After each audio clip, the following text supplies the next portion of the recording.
नमस्कार। कथा कहानी काव्य में आपका स्वागत है। आइए हमारे साथ इस साहित्यिक सफर पर। मेरा नाम है मनीषा और हमारी आज की कहानी है मुंशी प्रेमचंद के उपन्यास सेवा सदन का 11वां भाग। पिछले भाग में आपने सुना पदम सिंह विवाह की तैयारी के लिए गांव पहुंच गए। अपने भाई मदन सिंह से बात करते हुए उन्हें यही डर लगा हुआ था कि कैसे नाच गाने की बात आने पर अपने विचार भाई को समझा पाएंगे। आखिरकार बात छिड़ने पर उन्होंने भाई को समझाने की कोशिश की तो उन्होंने मुंशी बैजनाथ को शहर जाकर नाच गाने के लिए किसी का प्रबंध कर आने के लिए कह दिया। मदन सिंह को समाज की चिंता कि एक प्रथा को अपने इकलौते बेटे की शादी में ना करें तो समाज क्या कहेगा। पदम सिंह की चिंता भाई की अप्रसन्नता देखें कि अपने न्याय और सिद्धांत का पालन करें। और मुंशी बैजनाथ इन दोनों के बीच यह सोच रहे थे कि मदन सिंह का पक्ष लिया तो पदम सिंह बुरा मान जाएंगे। पदम सिंह का विचार था समाज को कंजूसी ना लगे, इसके लिए मदन सिंह दीन दरिद्रों में कम बलिदान कर दें या एक कुआं खुदवा दें जिससे चिरकाल तक उनकी कीर्ति बनी रहेगी। लंबे वाद विवाद के बाद आखिरकार मदन सिंह मान गए कि एक कुआं बनवाया जाएगा। उधर पंडित उमानाथ को गंगा किनारे सुमन का पूर्व पति गजाधर मिल गया, जो अब साधु बन गया था और उसका नाम गजानन था।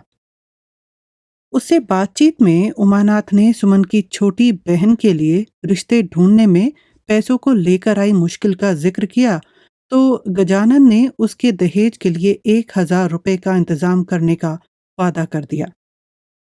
कभी गंभीर रहने वाला सुमन और शांता का पिता कृष्णचंद्र जेल से छूटने के बाद उद्दंड हो गया था। उसकी गांव भर के सामने की गई हरकतें शांता और उमानाथ दोनों को शर्मिंदा करती थी। अब आगे।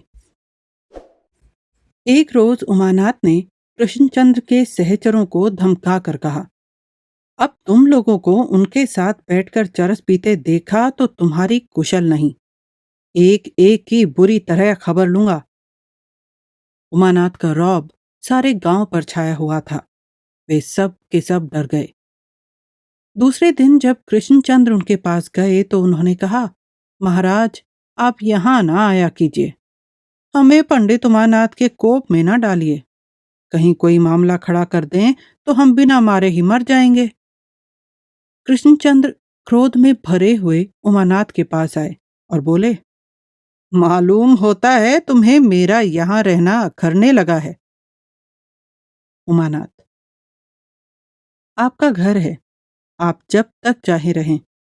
मैं यह चाहता हूं कि नीच आदमियों के साथ आप बैठकर मेरी और अपनी मर्यादा को भंग न करें। तो किसके साथ बैठूं? यहां जितने भले आदमी हैं उनमें कौन मेरे साथ बैठना चाहता है? सबके सब मुझे तुच्छ दृष्टि से देखते हैं। यह सब मेरे लिए असह्य है। तुम इनमें से किसी को बता सकते हो जो पूर्ण धर्म का अवतार हो? सब के सब दगाबाज, दीन किसानों का रक्त चूसने वाले व्यभिचारी हैं। मैं अपने को उनसे नीच नहीं समझता। मैं अपने किए का फल भोग आया हूं, वे अभी तक बचे हुए हैं। मुझ में और उनमें केवल इतना ही फर्क है, वह एक पाप को छिपाने के लिए और भी कितने पाप किया करते हैं। इस विचार से वह मुझसे बड़े पातकी हैं। बगुला भक्तों के सामने मैं दीन बनकर नहीं जा सकता। मैं उनके साथ बैठता हूं जो इस अवस्था में भी मेरा आदर करते हैं, जो अपने को मुझसे श्रेष्ठ नहीं समझते, जो कौवे होकर हंस बनने की चेष्टा नहीं करते। मगर मेरे इस व्यवहार से तुम्हारी इज्जत में बट्टा लगता है तो मैं जबरदस्ती तुम्हारे घर में नहीं रहना चाहता। मेरा ईश्वर साक्षी है, मैंने इस नियत से उन आदमियों को आपके साथ बैठने से नहीं मना किया था। आप जानते हैं कि मेरा सरकारी अधिकारियों से प्रायः संसर्ग रहता है। आपके इस व्यवहार से मुझे उनके सामने आंखें नीची करनी पड़ती हैं। तो तुम उन अधिकारियों से कह दो कि कृष्णचंद्र कितना ही गया गुजरा है तो भी उनसे अच्छा है। मैं भी कभी अधिकारी रहा हूं और अधिकारियों के समानांतर व्यवहार का कुछ ज्ञान रखता हूं। वे सब चोर हैं। कमीने, चोर, पापी और अधर्मियों का उपदेश कृष्णचंद्र नहीं लेना चाहता। आपको अधिकारियों की कोई परवाह ना हो, लेकिन मेरी तो जीविका उन्हीं की कृपा दृष्टि पर निर्भर है। मैं उनकी कैसे उपेक्षा कर सकता हूँ? आपने तो थानेदारी की है। क्या आप नहीं जानते कि यहाँ का थानेदार आपकी निगरानी करता है? वह आपको दुर्जनों के संग देखेगा तो अवश्य इसकी रिपोर्ट करेगा और आपके साथ मेरा भी सर्वनाश हो जाएगा। ये लोग किसके मित्र होते हैं? यहाँ का थानेदार कौन है? सैयद मसूद आलम। अच्छा, वही धूर्त, सारे जमाने का बेईमान छटा हुआ बदमाश। वह मेरे सामने हेड कांस्टेबल रह चुका है और एक बार मैंने ही उसे जेल जाने से बचाया था। अब कि उसे यहाँ आने दो, ऐसी खबर लूं कि वह भी याद करे। अगर आपको उपद्रव करना है तो कृपया करके मुझे अपने साथ ना समेटिए। आपका तो कुछ ना बिगड़ेगा, मैं पिस जाऊंगा। इसीलिए कि तुम इज्जत वाले हो और मेरा कोई ठिकाना नहीं। मित्र, क्यों मेरा मुंह खुलवाते हो? धर्म का स्वांग भरकर क्यों डींग मारते हो? थानेदारों की दलाली करके भी तुम्हें इज्जत का घमंड है? मैं अधम पापी सही, पर आपके साथ मैंने जो सलूक किए उन्हें देखते हुए आपके मुंह से ये बातें नहीं निकलनी चाहिए। तुमने मेरे साथ क्या सलूक किया कि मेरा घर चौपट कर दिया? सलूक का नाम लेते हुए तुम्हें लज्जा नहीं आती? तुम्हारे सलूक का बखान यहां अच्छी तरह सुन चुका। तुमने मेरी स्त्री को मारा, मेरी एक लड़की को जाने किस लंपट के गले बांध दिया और दूसरी लड़की से मजदूरन की तरह काम ले रहे हो। मूर्ख स्त्री को झांसा देकर मुकदमा लड़ने के बहाने से सब रुपए उड़ा लिए और तब अपने घर लाकर उसकी दुर्गति की। आज अपने सलूक की शेखी बगाड़ते हो। अभिमानी आदमी को कृतज्ञता से जितना दुख होता है उतना और किसी बात से नहीं होता। वह चाहे अपने उपकारों के लिए कृतज्ञता का भूखा ना हो, चाहे उसने नेकी करके दरिया में ही डाल दी हो, और उपकार का विचार करके उसको अत्यंत गौरव का आनंद प्राप्त होता है। उमानाथ ने सोचा, संचार कितना कुटिल है। मैं इनके लिए महीनों कचहरी दरबार के चक्कर लगाता रहा, वकीलों की कैसी कैसी खुशामद की, कर्मचारियों के कैसे कैसे नखरे सहे, निज का सैकड़ों रुपया फूंक दिया, उसका यह यश मिल रहा है। 3-3 प्राणियों का बरसों पालन पोषण किया। सुमन के विवाह के लिए महीनों खाक छानी और शांता के विवाह के लिए महीनों से घर घाट एक किए हूं। दौड़ते दौड़ते पैरों में छाले पड़ गए, रुपए पैसे की चिंता में शरीर घुल गया और उसका यह फल। हं, कुटिल संसार। यहां भलाई करने में भी धब्बा लग जाता है। यह सोचकर उनकी आंखें डबडबा आईं। बोले, भाई साहब, मैंने जो कुछ किया वह भला ही समझकर किया, पर मेरे हाथों में यश नहीं है। ईश्वर की यही इच्छा है कि मेरा किया कराया सारा मिट्टी में मिल जाए तो यही सही। मैंने आपका सर्वस्व लूट लिया, खा पी डाला। अब जो सजा चाहे दीजिए, मैं क्या कहूं? उमानाथ यह कहना चाहते थे कि अब तो जो कुछ हो गया वह हो गया, अब मेरा पिंड छोड़ो। शांता के विवाह का प्रबंध करो, पर डरे कि इस समय क्रोध में कहीं यह सचमुच शांता को लेकर चले न जाएं। गम खा जाना ही उचित समझा। निर्बल क्रोध उदार हृदय में करुणा का भाव उत्पन्न कर देता है। किसी भिक्षुक के मुंह से गाली खाकर सज्जन आदमी चुप रहने के सिवाय और क्या कर सकता है। उमानाथ की सहिष्णुता ने कृष्णचंद्र को भी शांत किया, पर दोनों में बातचीत न हो सकी। दोनों अपनी अपनी जगह पर विचार में डूबे बैठे थे, जैसे दो कुत्ते लड़ने के बाद आमने सामने बैठे रहते हैं।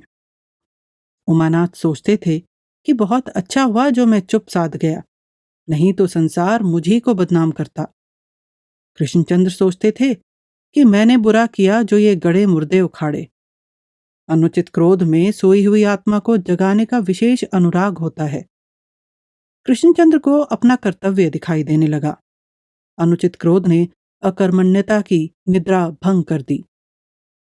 संध्या समय कृष्णचंद्र ने उमानाथ से पूछा, शांता का विवाह तो तुमने ठीक किया है ना? हाँ, चुनार में, पंडित मदन सिंह के लड़के से। वह तो कोई बड़े आदमी मालूम होते हैं। कितना दहेज ठहरा है? 1,000। इतना ही और ऊपर से लगेगा? हाँ, और क्या? कृष्णचंद्र स्तब्ध हो गए। रुपयों का प्रबंध कैसे होगा? ईश्वर किसी तरह पार लगाएंगे ही। 1,000 मेरे पास हैं, केवल 1,000 की और चिंता है। कृष्णचंद्र ने अत्यंत ग्लानिपूर्वक कहा, मेरी दशा तो तुम देख ही रहे हो। इतना कहते कहते उनकी आंखों से आंसू टपक पड़े। आप निश्चिंत रहिए, मैं सब कुछ कर लूंगा, उमानाथ ने कहा। परमात्मा तुम्हें इसका शुभ फल देंगे। भैया, मुझसे जो अविनय हुई है उसका तुम बुरा न मानना। अभी मैं आपे में नहीं हूं। इस कठिन यंत्रणा ने मुझे पागल कर दिया है। उसने मेरी आत्मा को पीस डाला है। मैं आत्महीन आदमी हूं। उस नरक में पड़कर यदि देवता भी राक्षस हो जाएं तो आश्चर्य नहीं। मुझ में इतनी सामर्थ्य कहाँ थी कि मैं इतने भारी बोझ को संभालता। तुमने मुझे उबार दिया, मेरी नाव पार लगा दी। यह शोभा नहीं देता कि तुम्हारे ऊपर इतने बड़े कार्य का भार रखकर मैं आलसी बना बैठा रहूं। मुझे भी आज्ञा दो कि कहीं चलकर 4 पैसे कमाने का उपाय करूं। मैं कल बनारस जाऊंगा। यूं मेरे पहले के जान पहचान के तो कई आदमी हैं, पर उनके यहाँ नहीं ठहरना चाहता। सुमन का घर किस मोहल्ले में है? उमानाथ का मुख पीला पड़ गया। बोले, विवाह तक तो आप यहीं रहिए, फिर जहां इच्छा हो जाइएगा। नहीं, कल मुझे जाने दो।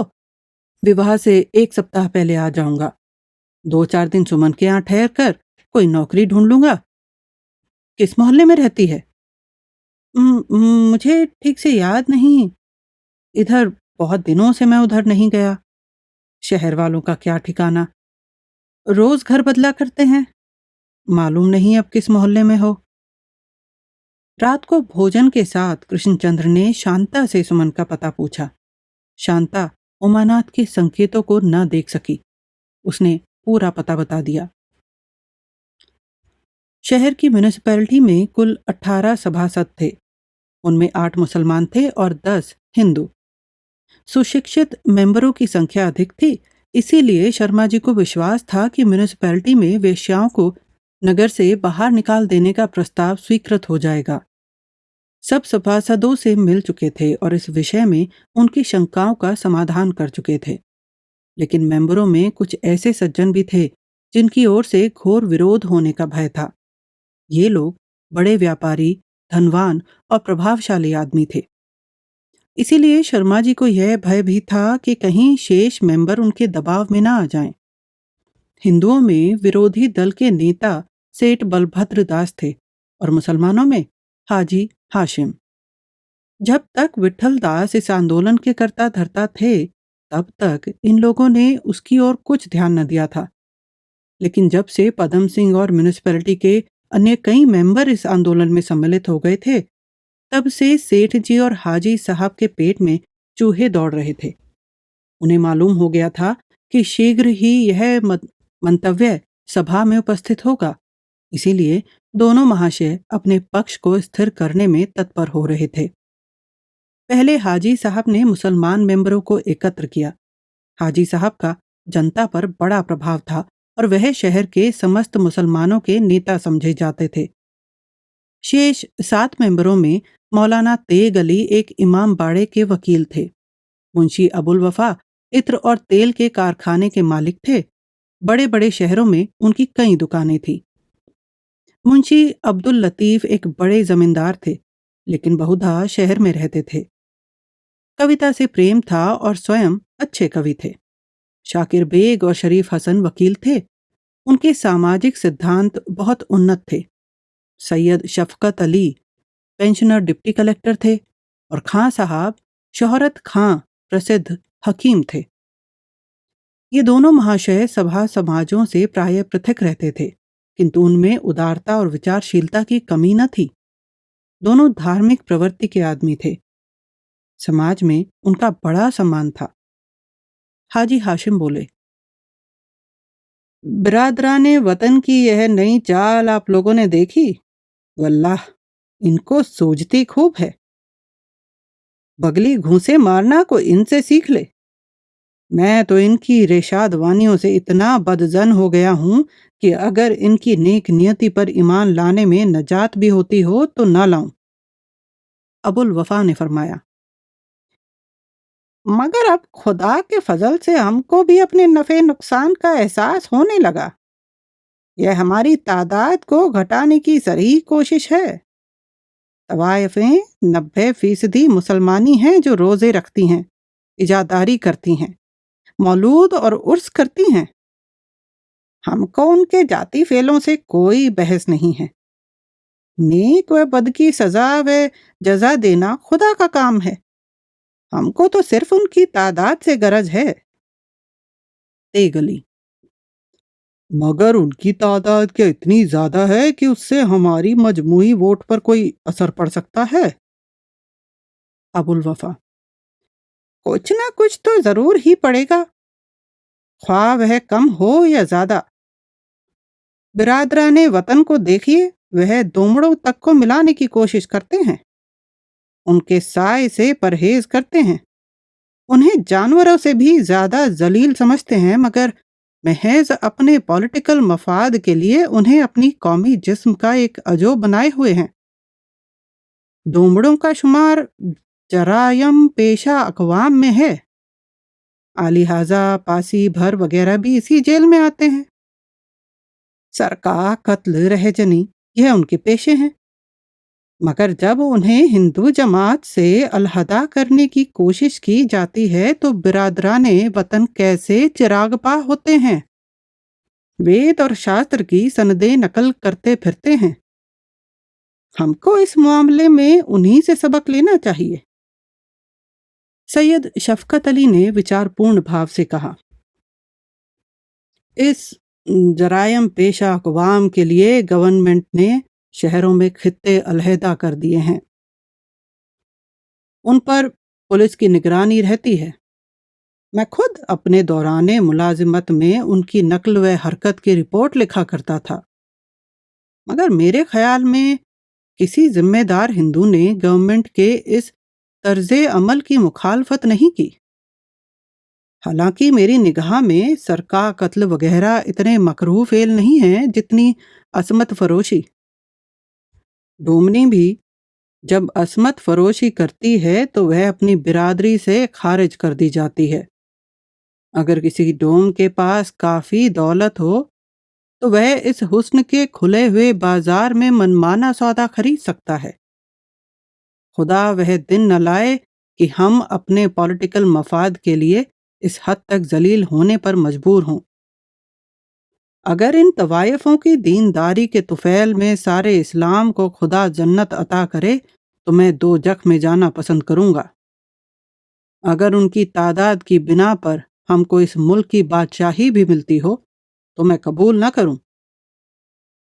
मेरी राय तो यह है कि इन्हें मरकज शहर से ही नहीं, हदूद शहर से भी खारिज कर देना चाहिए। हकीम शोहरत खां बोले, जनाब, मेरा बस चले तो मैं इन्हें हिंदुस्तान से निकाल दूं, इनसे एक जजीरा अलग आबाद करूं। मुझे इस बाजार के खरीदारों से अक्सर साबिका रहता है। अगर मेरी मजहबी अकायद में फ़र्क ना आए तो मैं ही यह कहूँगा कि तवायफें हैजे और ताउन का अवतार हैं। हैजा 2 घंटे में काम तमाम कर देता है, प्लेग 2 दिन में। लेकिन यह जहन्नुमी हस्तियां रुला रुला कर और घुला घुला कर जान मारती हैं। मुंशी अबुल वफा साहब उन्हें जन्नती हूर समझते हों, लेकिन ये वे काली नागिनें हैं जिनकी आंखों में जहर है। ये वे चश्मे हैं जहां से जरायम के सोते निकलते हैं। कितनी ही नेक बीवियां उनकी बदौलत खून के आंसू रो रही हैं। कितने ही शरीफजादे उनकी बदौलत खस्ता व ख्वार हो रहे हैं। यह हमारी बदकिस्मती है कि बेशतर तवायफें अपने को मुसलमान कहती हैं। शरीफ हसन बोले, इसमें तो कोई बुराई नहीं कि वह अपने आप को मुसलमान कहती हैं।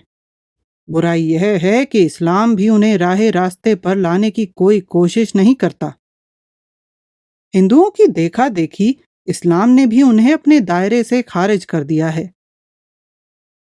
जो औरत एक बार किसी वजह से गुमराह हो गई, उसकी तरफ से इस्लाम हमेशा के लिए अपनी आंखें बंद कर लेता है। बेशक हमारे मौलाना साहब सब्ज इमामा बांधें, आंखों में सुरमा लगाएं, गेसू सवारें, उनकी मजहबी तस्कीन के लिए जा पहुंचते हैं। उनके दस्तरख्वान से मीठे लुकमे खाते हैं, खुशबूदार खमीरे की कश लगाते हैं और उनके खसदान से मुअत्तर बीड़े उठाते हैं। बस इस्लाम की मजहबी कुव्वतें इस्लाहा यहीं तक खत्म हो जाती हैं। अपने बुरे फैलों पर नादिम होना इंसानी खासा है।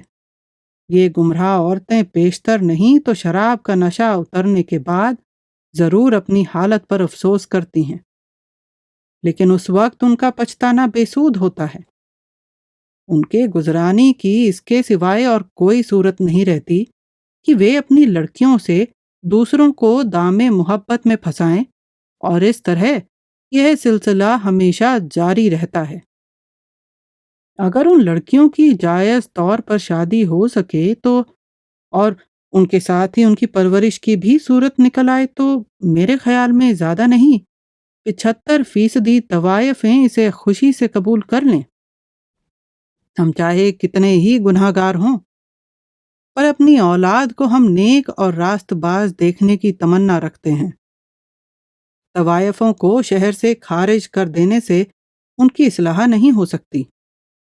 इस ख्याल को सामने रखकर तो मैं इखराज की तहरीक पर एतराज़ करने की ज़रूरत कर सकता हूँ, पर पॉलिटिकल मफाद की बिना पर मैं उसकी मुखालफत नहीं कर सकता। मैं किसी फैल को कौमी ख्याल से पसंदीदा नहीं समझता जो इखलाकी तौर पर पसंदीदा ना हो। तेगली, बंदा नवाज संभल कर बातें कीजिए, ऐसा ना हो कि आप पर कुफ्र का फतवा सादिर हो जाए। आजकल पॉलिटिकल मफाद का जोर है, हक और इंसाफ का नाम न लीजिए। अगर आप मुदर्रिस हैं तो हिंदू लड़कों को फेल कीजिए, तहसीलदार हैं तो हिंदुओं पर टैक्स लगाइए, मजिस्ट्रेट हैं तो हिंदुओं को सजाएं दीजिए, सब इंस्पेक्टर पुलिस हैं तो हिंदुओं पर झूठे मुकदमे दायर कीजिए, तहकीकात करने जाइए तो हिंदुओं के बयान गलत लिखिए। अगर आप चोर हैं तो किसी हिंदू के घर डाका डालिए। अगर आपको हुस्न या इश्क की खपत है तो किसी हिंदू नाजनीन को उड़ाइए।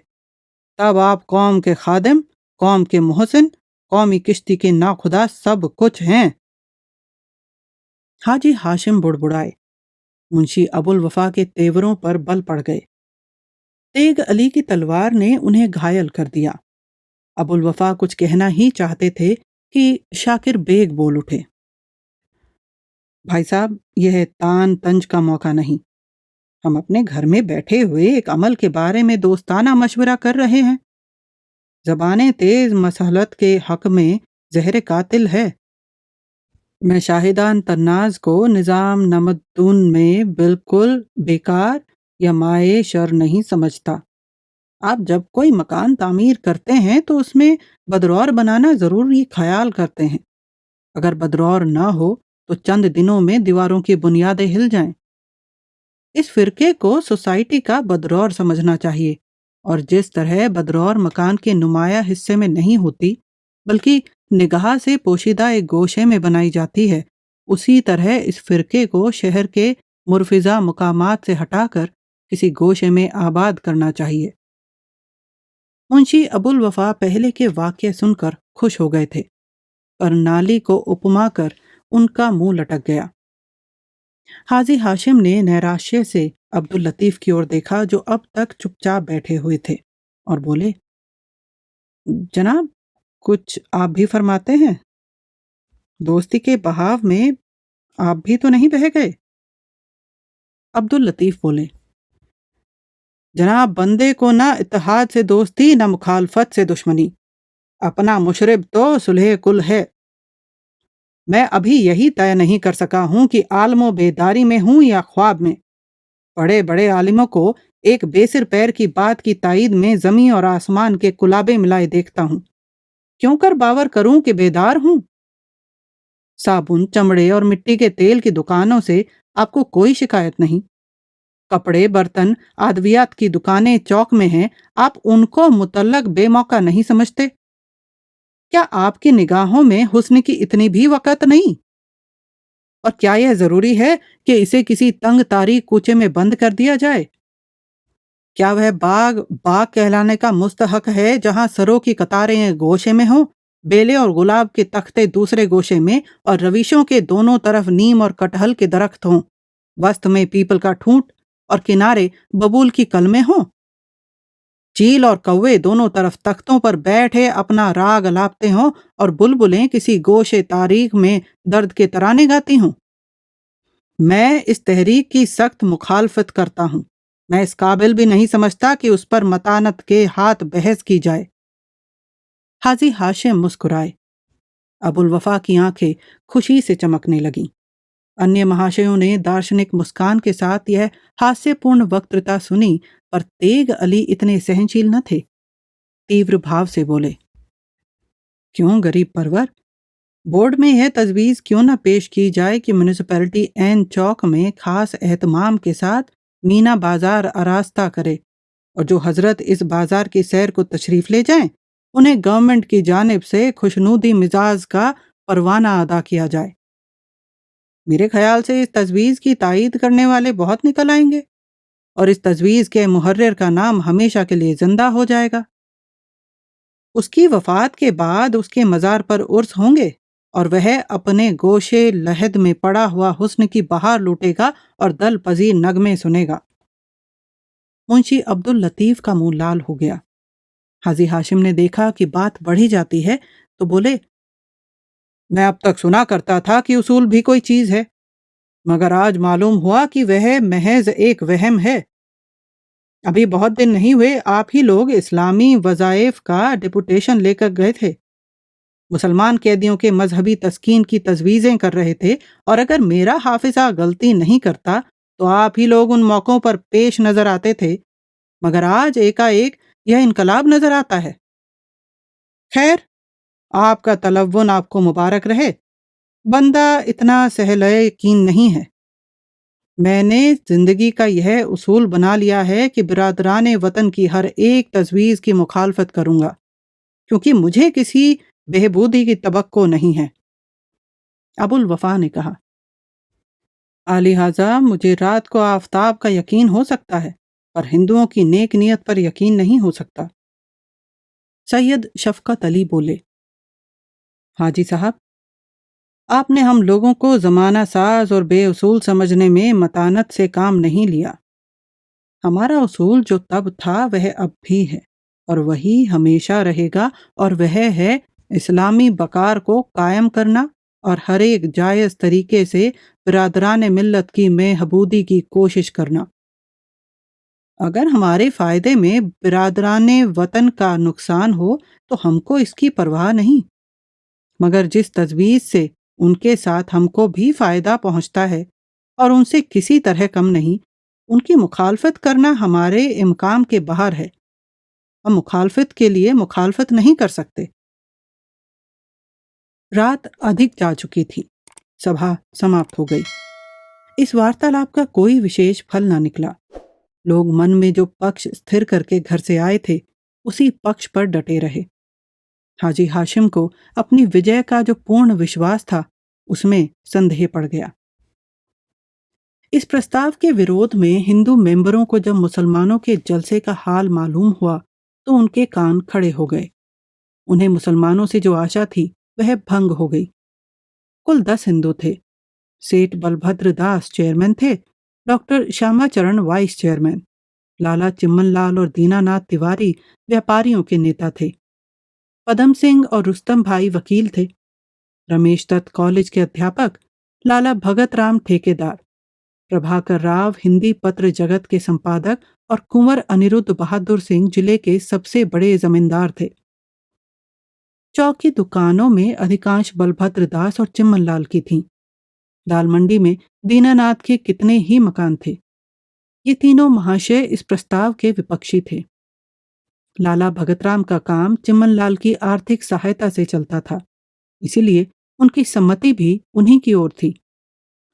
प्रभाकर राव, रमेश दत्त, रुस्तम भाई और पदम सिंह इस प्रस्ताव के पक्ष में थे। डॉक्टर श्यामाचरण और कुंवर साहब के विषय में अभी तक कुछ निश्चय नहीं हो सका था।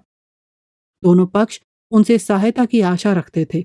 उन्हीं पर दोनों पक्षों की हार जीत निर्भर थी। पदम सिंह अभी बारात से नहीं लौटे थे। बलभद्र ने इस अवसर को अपने पक्ष के समर्थन के लिए उपयुक्त समझा और सब हिंदू मेंबरों को अपनी सुसज्जित बारादरी में निमंत्रित किया। इसका मुख्य उद्देश्य यह था कि डॉक्टर साहब और कुंवर महोदय की सहानुभूति अपने पक्ष में कर लें। प्रभाकर राव मुसलमानों के कट्टर विरोधी थे। वे लोग इस प्रस्ताव को हिंदू मुस्लिम विवाद का रंग देकर प्रभाकर राव को भी अपनी ओर खींचना चाहते थे। दीनानाथ तिवारी बोले, हमारे मुसलमान भाइयों ने तो इस विषय में बड़ी उदारता दिखाई, पर इसमें एक गूढ़ रहस्य है। उन्होंने एक पंथ दो काज वाली चाल चली है। एक ओर तो समाज सुधार की नेकनामी हाथ आती है, दूसरी ओर हिंदुओं को हानि पहुंचाने का एक बहाना मिलता है। ऐसे अवसर से वे कब चूकने वाले थे? चिम्मन लाल, मुझे पॉलिटिक्स से कोई वास्ता नहीं है और ना ही मैं इसके निकट जाता हूं, लेकिन मुझे यह कहने में तनिक भी संकोच नहीं कि हमारे मुस्लिम भाइयों ने हमारी गर्दन बुरी तरह पकड़ी है। दाल मंडी और चौक के अधिकांश मकान हिंदुओं के हैं। यदि बोर्ड ने यह स्वीकार कर लिया तो हिंदुओं का मटिया मेट हो जाएगा। छिपे छिपे चोट करना कोई मुसलमानों से सीखे। अभी बहुत दिन नहीं बीते कि सूद की आड़ में हिंदुओं पर आक्रमण किया गया था। अब वह चाल पट पड़ गई तो यह नया उपाय सोचा। खेद है कि हमारे कुछ हिंदू भाई उनके हाथों की कठपुतली बने हुए हैं। वे नहीं जानते कि अपने दुरुत्साह से अपनी जाति को कितनी हानि पहुंचा रहे हैं। स्थानीय कौंसिल में जब सूद का प्रस्ताव उपस्थित था तो प्रभाकर राव ने उसका घोर विरोध किया था। चिम्मन लाल ने उसका उल्लेख करके और वर्तमान विषय को आर्थिक दृष्टिकोण से दिखाकर प्रभाकर राव को नियम विरुद्ध करने की चेष्टा की। प्रभाकर राव ने विवश नेत्रों से रुस्तम भाई की ओर देखा, मानो उनसे कह रहे हों कि ये लोग मुझे ब्रह्मफांस में डाल रहे हैं, आप किसी तरह मेरा उद्धार कीजिए। रुस्तम भाई बड़े निर्भीक स्पष्टवादी पुरुष थे। वे चिम्मन लाल का उत्तर देने के लिए खड़े हो गए और बोले, मुझे यह देखकर शोक हो रहा है कि आप लोग के एक सामाजिक प्रश्न को हिंदू मुसलमानों के विवाद का स्वरूप दे रहे हैं। सूद के प्रश्न को भी यही रंग देने की चेष्टा की गई थी। ऐसे राष्ट्रीय विषयों को विवादग्रस्त बनाने से कुछ हिंदू साहूकारों का भला हो जाता है, किंतु इससे राष्ट्रीयता को जो चोट लगती है उसका अनुमान करना कठिन है। इसमें संदेह नहीं कि इस प्रस्ताव के स्वीकृत होने से हिंदू साहूकारों को अधिक हानि पहुंचेगी, लेकिन मुसलमानों पर भी इसका प्रभाव अवश्य पड़ेगा। चौक और दाल मंडी में मुसलमानों की दुकानें कम नहीं हैं। हमको प्रतिवाद या विरोध की धुन में अपने मुसलमान भाइयों की नीयत की सच्चाई पर संदेह न करना चाहिए। उन्होंने इस विषय में जो कुछ निश्चय किया है वह सार्वजनिक उपकार के विचार से किया है। अगर हिंदुओं की इससे अधिक हानि हो रही है तो यह दूसरी बात है। मुझे विश्वास है कि मुसलमानों की इससे अधिक हानि होती तब भी उनका यही फैसला होता। अगर आप सच्चे हृदय से मानते हैं कि यह प्रस्ताव एक सामाजिक कुप्रथा के सुधार के लिए उठाया गया है तो आपको उसके स्वीकार करने में कोई बाधा न होनी चाहिए, चाहे धन की कितनी ही हानि हो। आचरण के सामने धन का कोई महत्व न होना चाहिए। प्रभाकर राव को धैर्य हुआ। बोले, बस मैं भी कहने ही वाला था ये। अगर थोड़ी सी आर्थिक हानि से एक कुप्रथा का सुधार हो रहा है तो वह हानि प्रसन्नता से उठा लेनी चाहिए। आप लोग जानते हैं कि हमारी गवर्नमेंट को चीन देश से अफीम का व्यापार करने में कितना लाभ था। 18 करोड़ से अधिक ही होगा। पर चीन में अफीम खाने की कुप्रथा मिटाने के लिए सरकार ने इतनी भीषण हानि उठाने में भी जरा भी आगा पीछा नहीं किया। कुंवर अनिरुद्ध सिंह ने प्रभाकर राव की ओर देखते हुए पूछा, महाशय, आप तो अपनी पत्रिका के संपादन में लीन रहते हैं। आपके पास जीवन के आनंद लाभ के लिए समय ही कहाँ है? पर हम जैसे बेफिक्रों को तो दिल बहलाव का कोई सामान चाहिए। संध्या का समय तो पोलो खेलने में कट जाता है, दोपहर का समय सोने और प्रातःकाल अफसरों से भेंट भांट करने या घोड़े दौड़ाने में व्यतीत हो जाता है। लेकिन संध्या से 10 बजे रात तक बैठे बैठे क्या करेंगे? आप आज यह प्रस्ताव लाए हैं कि वेश्याओं को शहर से निकाल दो। कल को आप कहेंगे कि म्युनिसिपैलिटी के अंदर कोई आज्ञा लिए बिना नाच गाना मुजराना कराने पाए, तो फिर हमारा रहना कठिन हो जाएगा। प्रभाकर राव मुस्कुरा कर बोले, क्या पोलो और नाच गाने के सिवाय समय काटने का और कोई उपाय नहीं है? कुछ पढ़ा कीजिए।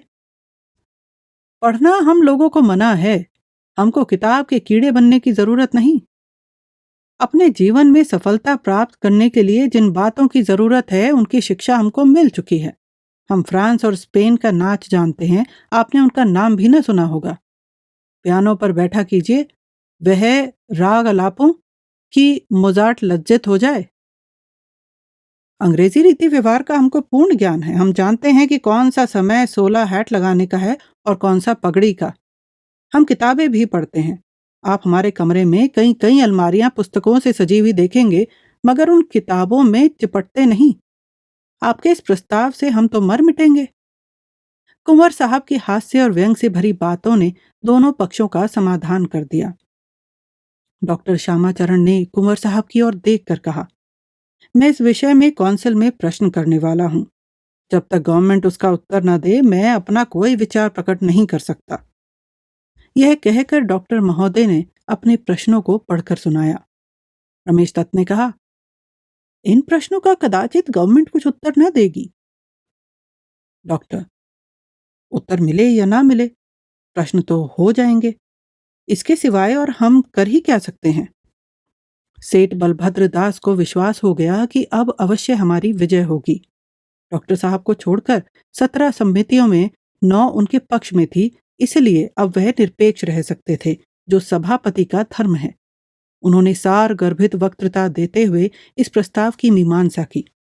उन्होंने कहा, सामाजिक विप्लव पर मेरा विश्वास नहीं है।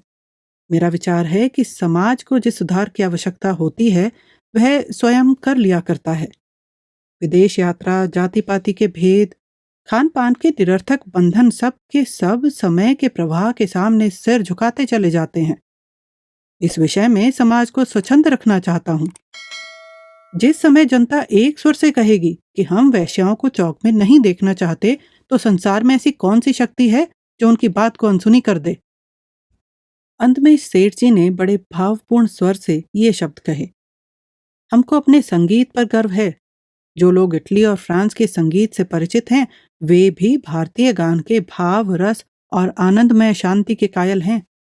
किंतु काल की गति, वही संस्था जिसकी जड़ खोदने पर हमारे कुछ सुधारक तुले हुए हैं, इस पवित्र, इस स्वर्गीय धन की अध्यक्षिणी बनी हुई है। क्या आप इस संस्था का सर्वनाश करके अपने पूर्वजों के अमूल्य धन को इस निर्दयता से धूल में मिला देंगे? क्या आप नहीं जानते थे कि हम में आज जो जातीय और धार्मिक भाव शेष रह गए हैं, उनका श्रेय हमारे संगीत को है? नहीं तो आज राम, कृष्ण और शिव का कोई नाम भी न जानता। हमारा बड़े से बड़ा शत्रु भी हमारे हृदय से जातीयता का भाव मिटाने के लिए इससे अच्छी कोई और चाल नहीं सोच सकता। मैं यह नहीं कहता कि वेश्याओं से समाज को हानि नहीं पहुंचती। कोई समझदार आदमी ऐसा कहने का साहस नहीं कर सकता। लेकिन रोग का निवारण मौत से नहीं, दवा से होता है। कोई कुप्रथा उपेक्षा या निर्दयता से नहीं मिटती। उसका नाश शिक्षा, ज्ञान और दया से होता है। स्वर्ग में पहुंचने के लिए कोई सीधा रास्ता नहीं है।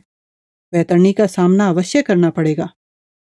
जो लोग समझते हैं कि वह किसी महात्मा के आशीर्वाद से कूदकर स्वर्ग में जा बैठेंगे, वह उनसे अधिक हास्यास्पद नहीं है जो समझते हैं कि चौक से वेश्याओं को निकाल देने से भारत के सब दुख दारिद्र्य मिट जाएंगे और चौक से नवीन सूर्य का उदय हो जाएगा। हमारे साथ बने रहने के लिए धन्यवाद आपको अभी तक ये कहानी कैसी लगी, हमें नीचे कमेंट बॉक्स में बताएं। आपके कमेंट्स और लाइक हमें प्रोत्साहित करते हैं और इससे चैनल की भी मदद होती है। अपने दोस्तों और परिवार के साथ कहानियाँ शेयर कीजिए और अगर आपने अभी तक सब्सक्राइब नहीं किया है तो सब्सक्राइब करें और साथ में बेल आइकन दबाना ना भूलें।